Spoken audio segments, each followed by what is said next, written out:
नमस्कार दोस्तों, स्वागत है आपका डीप नॉलेज में। हम लोग कृष्णमूर्ति के साथ में बहुत धीरे धीरे चॉइसलेस अवेयरनेस में ये समझने की कोशिश कर रहे हैं क्या है खुद को जानने का ब्रह्मास्त्र। मुझे लगता है कृष्णमूर्ति को कुछ ऐसी बात समझ में आ गई थी कि उसके बाद से वो किसी भी थॉट में, किसी भी ओपिनियन में या किसी भी बिलीफ में फंस नहीं पाए, और उसी को उन्होंने बार बार चॉइसलेस अवेयरनेस का नाम दिया। तो उसमें आज हम लोग पढ़ेंगे what is the meaning of learning. बचपन में टीचर्स बोलते थे ये लर्न करके आना कल, तो उसका तो मतलब बहुत सीधा और सिंपल था कि जो कुछ भी तुम्हें बताया गया है वो सब तुम्हें एज इट इज़ याद रहना चाहिए। तो लर्न शब्द से मुझे लगता था कि मेमोरी में किसी चीज़ को कॉपी कर देना और उसके बाद अगर कोई पूछता है तो उसको रिपीट कर देना। कई साल हो गए उसके बाद जब कृष्णमूर्ति मेरे पास आए पहली बार, तब भी मुझे समझ में नहीं आया कि लर्निंग का मतलब क्या होता है। जब मैंने लर्न करना शुरू किया नए तरीके से, वो ज़नोगा आने के बाद हुआ था, जब मेरी स्पिरिचुअल यात्रा कॉन्शियसली चालू हुई। मेरी और मेरी वाइफ की बहुत बार इस पर बातचीत होती है। पहले तो बहस होती थी, लेकिन अब केवल इंटेलिजेंट डिस्कशन होता है कि कोई आदमी जब तक कॉन्शियसली अपने आप को एनलाइटमेंट की तरफ नहीं ले जाता तब तक वो कहीं पर भी ड्रिफ्ट हो सकता है। ये मेरा मानना है। मेरी वाइफ का मानना है कि हम सब के सब की डेस्टिनी है और उस डेस्टिनी में जहाँ जिसको पहुँचना होगा पहुँच जाएगा, लेकिन उसमें मुझे लगता है हम रैंडमली कहीं जाते नहीं हैं। ये पूरी तरह से डेस्टिनी का रोल नहीं है। जब हम एनलाइटन होते हैं, जब तक हम खुद चूज़ नहीं करते हैं फ्री होने का, तब तक हम फ्री नहीं हो सकते। तो एक पॉइंट आया जब मुझे लगने लगा कि मुझे इस बॉडी से, इस माइंड से, इस प्लैनेट से, इस यूनिवर्स से, इस फिज़िकल फॉर्म से पूरी तरह से फ्री होना है। और उसके बाद फिर मास्टर ने, मेरे अपने स्पिरिचुअल टीचर ने मुझे उंगली पकड़ के सिखाना शुरू किया, और फिर मास्टर्स का रूप बदला। अलग अलग रूपों में मुझे गाइड किया मास्टर्स ने। बट कृष्णमूर्ति भी और रमण महर्षि भी मुझे बाद में समझ में आए। आज मैं आपसे डिस्कस करना चाहता हूँ कृष्णमूर्ति का मतलब क्या है जब वो कहते हैं लर्निंग माइंड। कृष्णमूर्ति की बहुत अच्छी आदत थी। जब भी वो बात करते थे ना, तो ये नहीं चाहते थे खाली हम उनकी बात को सुने। वो चाहते थे कि हम मेहनत करें, अपने माइंड से मेहनत करें। इसलिए एक सवाल पूछते हैं Krishnamurti, what do we mean by learning. एक सिंपल सी सीधी सी बात है लर्निंग। स्कूल में मेरे ख्याल से 3rd 4th के बच्चे को भी इसका मतलब पता है, लेकिन फिर भी कृष्णमूर्ति बात करते थे PhD और बड़े बड़े लोगों से। उनसे पूछ रहे हैं what do we mean by learning, और कृष्णमूर्ति इसका आंसर नहीं देते। वो चाहते हैं कि हम अपने आप से पूछें कि जब हम कोई एक्यूमुलेटिव नॉलेज ले रहे हैं, जब भी हम नॉलेज को इकट्ठा कर रहे हैं, एक्यूमुलेट कर रहे हैं, या जब भी कोई हम इंफॉर्मेशन को गैदर कर रहे हैं, तो क्या वो लर्निंग है। ये सवाल एक आदमी को कंफ्यूज करेगा, बिकॉज हमारी पहले से ये धारणा है स्कूल्स में और इम्तिहान को लेकर के जब हमने पढ़ाई किया कि वही तो लर्निंग है कि आप एक किताब पढ़ते हैं, एक सवाल का जवाब पढ़ते हैं, उसके बाद उसको आप जाकर लिख देते हैं। तो आपने किया क्या? एक नॉलेज को ही तो, इन्फॉर्मेशन को तो इकट्ठा किया। आपने एक तरह का शब्दों का एक स्ट्रक्चर था जिसको अपने दिमाग में इकट्ठा किया। लेकिन थोड़ा सा शिफ्ट करिए। अगर आप कोई प्रोफेशनल पढ़ाई कर रहे हैं, जैसे आप डॉक्टर बनना चाहते हैं या आप शेफ़ बनना चाहते हैं, तो उस कंडीशन में जो कुछ भी आप पढ़ते हैं वो तो इन्फॉर्मेशन है, लेकिन जब आप उसको अप्लाई करते हैं तो वो प्योरली इन्फॉर्मेशन नहीं होता।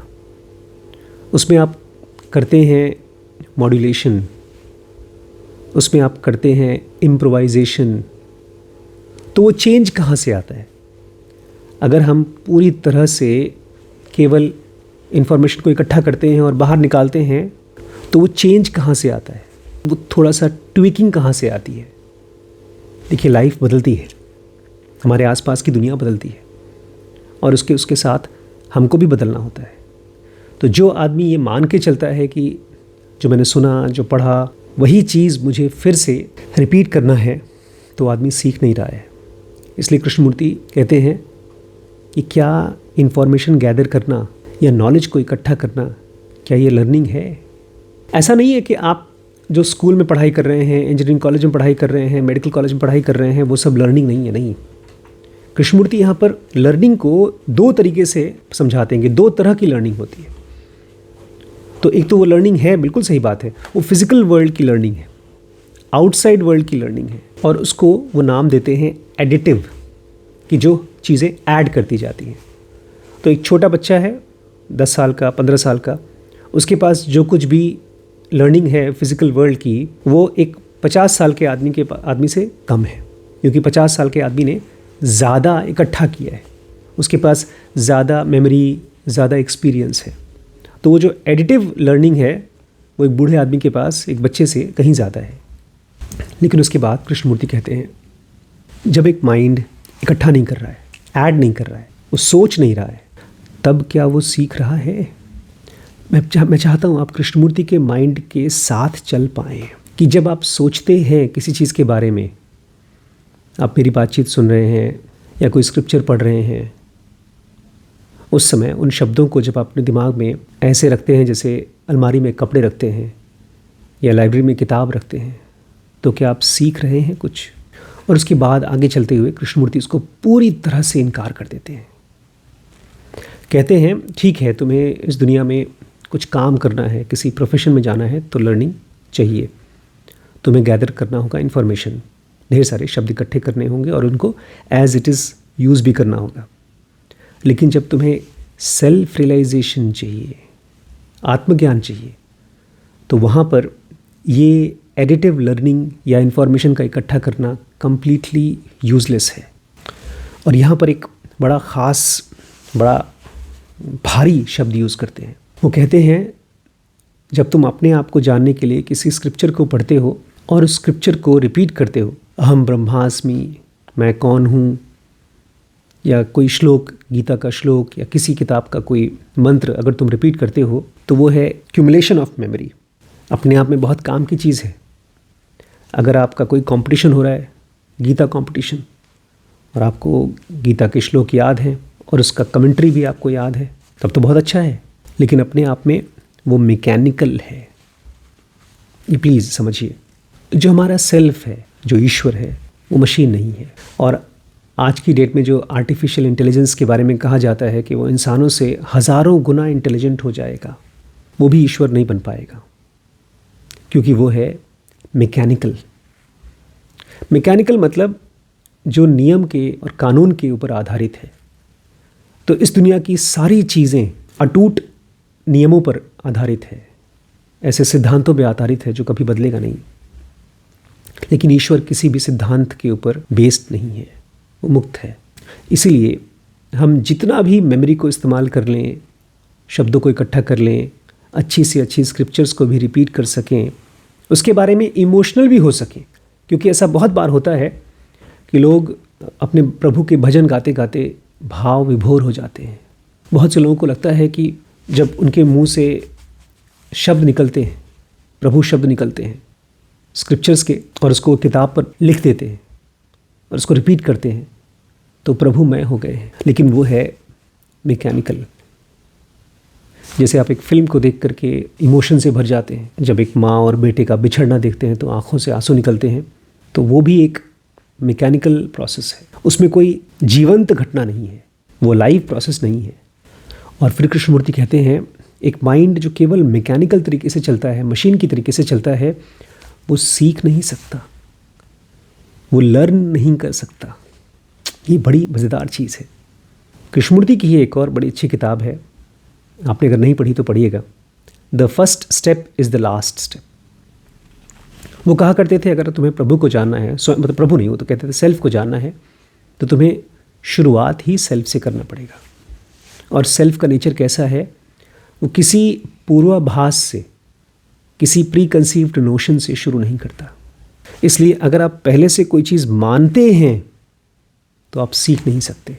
एक मशीन सीख सकता है, लेकिन वो एडिटिव लर्निंग होगी। जैसे आप एक कंप्यूटर में एक सॉफ्टवेयर डाउनलोड करते हैं, एक मोबाइल में आप एक ऐप डाउनलोड करते हैं, आप 10 ऐप डाउनलोड करते हैं, आप अपने यूट्यूब में वीडियोस डाउनलोड कर सकते हैं, तो वो सब का सब एक एडिटिव प्रोसेस है। ऐसे ही आपके माइंड में जो मशीन की तरह काम कर रहा है, जो केवल सोच पा रहा है और मेमोरी को ही जी पा रहा है, वो एडिटिव प्रोसेस तो कर लेगा, लेकिन लर्निंग प्रोसेस नहीं चलेगी उसमें। क्योंकि कृष्णमूर्ति के हिसाब से और मेरे भी हिसाब से learning is something quite different. Learning काफ़ी अलग चीज़ होती है। एक साइन देते हैं कृष्णमूर्ति कि कैसे आप पहचान सकते हैं कि कोई आदमी सीख रहा है और कोई आदमी नहीं सीख रहा है। बहुत ही सिंपल साइन है। इसको आप थर्मोमीटर की तरह समझ सकते हैं। जैसे आपने पानी में थर्मोमीटर डाला या उंगली को पानी में डाला, तो आप बता सकते हैं कि गर्म पानी है, ये ठंडा पानी है, ये नुकसान करेगा, ये बहुत ही ठंडा करेगा, ये गर्म है, हाथ जला देगा, ये ठंडा है, आपके हाथ को जमा देगा। ऐसे ही आप अपने माइंड के बारे में भी बहुत आराम से डिसाइड कर सकते हैं अपने लिए या किसी और के बारे में कि वो सीख पा रहा है कि नहीं सीख पा रहा है, कि वो लर्निंग माइंड है या कंफ्यूज्ड माइंड है। चाहे वो कितना भी अच्छी बातें बोले, कितनी भी गहरी बातें बोले, लेकिन आप अपने बारे में, दूसरों के बारे में नहीं, लेकिन अपने बारे में जान सकते हैं कि आपका माइंड लर्निंग माइंड है, क्या वो फ्री हो सकता है। कृष्णमूर्ति कहते हैं ऐसा माइंड जो सीख रहा है वो कभी ये नहीं कहता आई नो, मैं जानता हूँ। इसलिए बुद्ध और कृष्ण जैसे लोग जब किसी से बात करते हैं और सामने लोग उनसे कहते हैं, मतलब जो उनकी बातें सुनते हैं और मुंडी हिलाते हैं, हाँ हाँ, तो ये लोग बेचारे उदास हो जाते हैं, क्योंकि जानते हैं ये लोग सीख नहीं रहे हैं। अभी कुछ दिन पहले एक भाई साहब ने मुझे एक मैसेज सेंड किया, कृष्णमूर्ति का ही एक वीडियो सेंड किया, और मुझसे कहने लगे कि आप ज़ेनोगा पढ़ रहे हैं और आपके हिसाब से पूरी दुनिया, पूरा ब्रह्मांड, पूरी स्पिरिचुअलिटी ज़ेनोगा है, और सर आपको ना थोड़ा उससे और आगे हट के जाना चाहिए, उससे भी गहरी दुनिया है। और उन्होंने मुझे कृष्णमूर्ति का एक वीडियो सेंड किया। अब यहाँ पर मैं आपको पॉइंट आउट करना चाहता हूँ, उन मित्र को जिन्होंने मुझे वीडियो भेजा। अगर आप ये वीडियो देख रहे हैं तो क्या आपके दिमाग में ये बात आ रही है, आई नो, कि मैं जानता हूँ, मैं समझता हूँ। क्योंकि जैसे ही हमको लगता है कि हम समझते हैं, हमको लगता है हम दूसरों को समझा दें, क्योंकि दूसरे अभी नहीं समझ पा रहे हैं। तो क्या साइन है एक लर्निंग माइंड का और एक कंफ्यूज्ड माइंड का? देखिए, कंफ्यूज्ड माइंड भी दो तरह के होते हैं। एक तो बहुत ज़्यादा कंफ्यूज्ड, जिसको लगता है मैं जानता हूँ, और ऐसे आदमी को आप नहीं सिखा सकते। ऐसा आदमी वो है जो बीमार है लेकिन फिर वो इलाज नहीं कराना चाहता। और उसी के साथ साथ कुछ ऐसे लोग भी हैं जो कंफ्यूज्ड हैं लेकिन बहुत ध्यान से सुनना चाहते हैं, कनेक्ट करना चाहते हैं। और ऐसा आदमी अपने माइंड में जब एक थॉट आता है, अरे ये तो मैं जानता हूँ, ये तो मैंने पढ़ा है, तो सतर्क हो जाता है। क्योंकि जिस माइंड में थॉट्स पुकारते हैं, बोलते हैं, वो माइंड सीख नहीं पा रहा है। क्योंकि हमारे थॉट्स हैं पार्शियल। यही पढ़ा था हमने। थॉट्स इस फिजिकल वर्ल्ड का एक रूप दिखाते हैं, वो रूप जो व्यक्त है, जो हमारी आँखों को, कान को, हमारे इंद्रियों को दिखाई देता है, जिसको हमारे सेंसेस परसीव कर पाते हैं। लेकिन इस दुनिया का एक और रूप है जिसको थॉट्स नहीं देख पाते, वो अव्यक्त है, लेकिन उसको हम जान सकते हैं, थॉट्स से नहीं, अपने बीइंग से। इसलिए कृष्णमूर्ति कहते हैं थॉट्स आर पार्शियल, लेकिन लर्निंग इज कंप्लीट। ये बड़ी कमाल की चीज़ है। आप देखिए, किसी चीज़ को आपने पढ़ा है, इवन प्रोफेशनल दुनिया में कुछ कार्य कर रहे हैं, जब तक आप केवल थियरी पढ़ते हैं तो आपको कॉन्फिडेंस नहीं आता। जब आप उसको प्रैक्टिकली करके, बहुत बार मिस्टेक्स करके अपना हाथ जला लेते हैं, तब आपको थोड़ा बहुत कॉन्फिडेंस आता है। लेकिन फिर एक हम्बलनेस भी आती है, एक विनम्रता आती है कि गलती हो सकती है। इसलिए कहा जाता है जो सबसे एक्सपर्ट होता है उसको कभी ये फीलिंग आती नहीं कि वो एक्सपर्ट है। जो सबसे माहिर होता है वो हमेशा ये सोच करके कि ईश्वर मेरे थ्रू काम करा रहा है, वो हमेशा ईश्वर को ही सब चीज़ों के लिए रिस्पॉन्सिबल मानता है। मुझे याद है जब हम लोग चेन्नई में थे तो वहाँ पर एक डॉक्टर थी जो हमारी सीनियर थी, जो हमको गाइड करती थी, सिखाती थी। तो एक बार हमने उनसे कहा कि मैम आप बहुत अच्छा अल्ट्रासाउंड करती हैं। तो उन्होंने हमसे कहा कि आशीष, अच्छा अल्ट्रासाउंड कुछ नहीं होता, बस मिस्टेक मत करना। अगर 2 साल, 3 साल, 4 साल, 5 साल तक तुमने मिस्टेक नहीं की तो भगवान का धन्यवाद करना। उस समय मैं नहीं समझ पा रहा था कि वो मिस्टेक की बात क्यों कर रही हैं, क्योंकि वो जानती थी कि मिस्टेक्स हो सकती हैं। एक एक्सपर्ट को इसी बात का ध्यान देना चाहिए कि मेरी गलतियां मुझे सिखाती हैं, इसलिए वो हम्बल होता है। उसके मन में कभी भी ये बात नहीं आती आई नो, मैं जानता हूँ। इसके बाद थोड़ा सा और गहरे जाते हैं कृष्णमूर्ति। वो कहते हैं अगर आप कोई चीज़ सीखना चाहते हो तो किसी नॉलेज से शुरुआत मत करना। अब मान लीजिए आप किसी से बात कर रहे हैं और आपको उसके बारे में कोई ओपिनियन है। आपको किसी ने बोल दिया है कि वो आदमी चोर है, वो आदमी कामचोर है, यह वो आदमी बहुत अच्छा है, बहुत ही मेहनती है। तो ये एक नॉलेज है, आपने किसी से लिया है, या हो सकता है आपका उस आदमी के साथ पहले का एक एक्सपीरियंस रहा हो। आपके हिसाब से वो सही में अच्छा आदमी है या बुरा आदमी है, तो भी वो नॉलेज है। समय बदलता है और समय के बदलने के साथ लोग बदलते हैं, लेकिन अगर आप उसी थॉट के साथ में अपने एक्टिविटी को शुरू करते हैं, उस आदमी से मिलते हैं और आप पहले से ही बोलते हैं हाँ ये अच्छा आदमी होगा, और उसकी गलतियों को नज़रअंदाज कर देते हैं, या कोई आदमी है जो इसके बारे में आप सोचते हैं कि वो गलत है और उसकी एक भी गलती को आप छोड़ते नहीं हैं, उसको ताना मारते हैं, उसको बेइज्जत करते हैं, तो आप उस आदमी के साथ कनेक्ट नहीं कर पाएंगे। इसलिए कृष्णमूर्ति कहते हैं यही चीज़ आपको अपने ऊपर करना है। जब आप खुद को जानना चाहते हैं तो नॉलेज से शुरुआत मत करिए, अपने बारे में जो बिलीफ है या जो ओपिनियन है उससे शुरू मत करिए। और उसके बाद एक और बड़ी इंपॉर्टेंट चीज़ कहते हैं जो मैं अब समझ पाता हूँ। कृष्णमूर्ति कहते हैं लर्निंग होता है मोमेंट टू मोमेंट। इस समय आप मेरी बात समझ रहे हैं, सुन रहे हैं, तो आप इस समय खुद को सीख रहे हैं, समझ रहे हैं। आप 2 मिनट बाद जाएंगे, किचन में खाना खाएंगे, आपकी माँ, आपका भाई, आपके पिता आपसे इंटरेक्ट करेंगे। उस समय आपका व्यवहार कैसा है, आप कौन से शब्द यूज़ करते हैं, आपके अंदर में कौन सी फीलिंग्स आ रही हैं, उस समय आपको अपने बारे में मालूम पड़ता है। आप फिर जाते हैं, अपना मोबाइल चालू करते हैं और एक फिल्म देखना शुरू करते हैं, उस समय आपको अपने बारे में मालूम पड़ता है। आप रात को डिसाइड करते हैं कि सुबह उठ करके मैं ये काम अर्ली मॉर्निंग करूँगा, फिर सुबह नींद नहीं खुलती, तो रात को आपको अपने बारे में मालूम पड़ता है कि मैं ऐसे प्रॉमिसेस बनाता हूँ, और फिर सुबह उठ करके मालूम पड़ता है कि मैं अपनी प्रॉमिसेस तोड़ देता हूँ। तो लर्निंग होती है मोमेंट टू मोमेंट, क्योंकि कृष्णमूर्ति के हिसाब से, और एकदम सही है, हम सब के सब बहुत जीवंत एंटिटी है। ये बॉडी नहीं है, बॉडी तो धीमे धीमे मर रही है, लेकिन हमारे अंदर की जो डिवाइन फ्रैगमेंट है, जो हमारी बीइंग है, वो बहुत जीवंत है।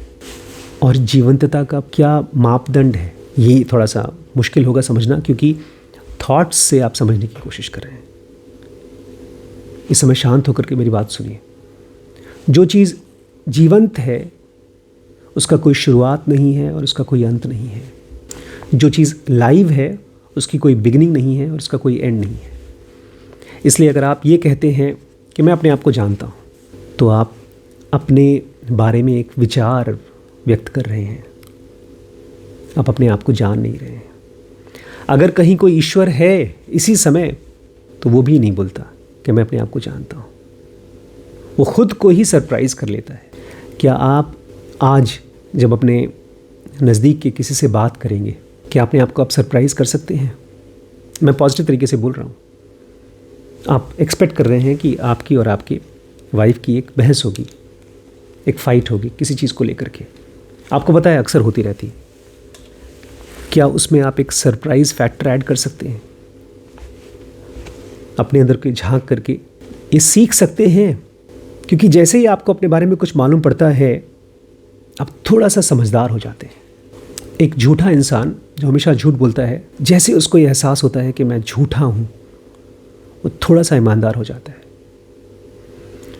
आपने वो कहानी तो सुनी होगी ना, एक ज़ैन भिखारी था, भिक्षु था, और वो भिक्षा मांग करके खाना लाया करता था, और उसके पास भिक्षा पात्र के नाम पे भी एक पुराना कोई बर्तन या कोई खोपड़ी इस्तेमाल करता था, पुरानी किसी डेड बॉडी की खोपड़ी, और उसमें खाना खा करके जो भी भीख मांगता था, खाना मिलता था, खाकर उस खोपड़ी को फेंक देता बाहर। अगले दिन फिर से उसको उठा करके धो करके उसी में खाना लेता था। तो एक दिन एक बहुत बड़ा राजा, उसने एक भिक्षु को देखा, इस साधु को देखा, तो उसने उसको अपने घर पे बुलाया। उसने उसे खाना खिलाया और जाते समय उसे एक बहुत ही कीमती सोने या चांदी का एक बर्तन दिया। और ये भिक्षु के लिए सोना, चांदी, मिट्टी सब बराबर था, तो उसने इनकार भी नहीं किया। वो उसको लेकर आ गया और उसको अपने घर में एक दिन रखा, फिर अगले दिन भीख मांग करके खाया और फिर अपनी खिड़की से बाहर फेंक दिया। जब वो राजा के पास से आ रहा था तो उसके पीछे पीछे एक चोर आया। उसने देख लिया था कि इसके पास एक बड़ा कीमती बर्तन है और जब ये आदमी सो जाएगा तो मैं उसको चुरा लूँगा। तो एक दिन पूरा उसने वेट किया कि मैं जैसे आदमी सोएगा फिर मैं चुरा लूँ, लेकिन उसको बहुत मेहनत नहीं करना पड़ा, क्योंकि अगले दिन उस साधु ने उस बर्तन को बाहर फेंक दिया। उस साधु ने उस बर्तन को बाहर फेंक दिया। नॉर्मली कोई नहीं करेगा ऐसा, लेकिन उस साधु ने सरप्राइज़ किया। मुझे लगता है उसने खुद को भी सरप्राइज़ किया होगा। ये उसने सोच समझ के नहीं किया। और बाहर चोर भी सरप्राइज्ड हो गया। वो उठा कर ले जा रहा था, लेकिन उसको पता चल गया कि ये इसकी कोई वैल्यू है नहीं इस साधु के लिए। तो वो अंदर आया। उसने कहा कि मैं आपसे पूछना चाहता हूँ कि आपने इतना कीमती बर्तन, सोना या चांदी जो कुछ भी है, इसको फेंका क्यों? तो साधु ने उस चोर से कहा, मेरे पास कोई और ज़्यादा कीमती चीज़ है, इससे भी ज़्यादा कीमती चीज़। उन्होंने पूछा क्या? तो मेरे हिसाब से उस मॉन्क ने कहा होगा, मतलब ये शब्द नहीं यूज़ किए होंगे, उसने कोई और वर्ड यूज़ किया होगा, बट उसका क्या मतलब होगा वो यही है। उसके पास था चॉइसलेस अवेयरनेस, इसके ज़रिए वो 24 घंटे फ्री रह सकता था, 24 घंटे अपने आप को डिस्कवर कर सकता था, वो सीख सकता था। ये कहानी बहुत पुरानी है, आपको पता होगा इस कहानी में क्या हुआ। आप कमेंट करके मुझे बताइए आपके हिसाब से इस कहानी के एंड में क्या हुआ होगा। और अगर आपको इसको मेरे साथ और आगे ले चलना है, इस कहानी को, इस टीचिंग को, तो ये नंबर है, इस पर आप कनेक्ट करके बेसिक और एडवांस कोर्स में मेरे साथ चल सकते हैं। तो लर्निंग क्या है? 2 तरह की लर्निंग होती है। एक एडिटिव लर्निंग, जहाँ पर चीज़ें आप ऐड करते हैं, फिजिकल वर्ल्ड में बहुत काम की होती है, लेकिन जब आपको खुद के बारे में जानना है तो वहाँ पर कोई ओपिनियन काम नहीं करता। इसलिए जब भी आपके मन में ये धारणा आती है, फीलिंग आती है कि अरे मैं जानता हूँ, अरे ये गलत है, तो अपने आप से सावधान हो जाइए, मुस्कुराइए अपने ऊपर, अपनी सांस के ऊपर ध्यान दीजिए। और वही मोमेंट है फ्रीडम का, चॉइसलेस अवेयरनेस का। ठीक है, कल और बात करें।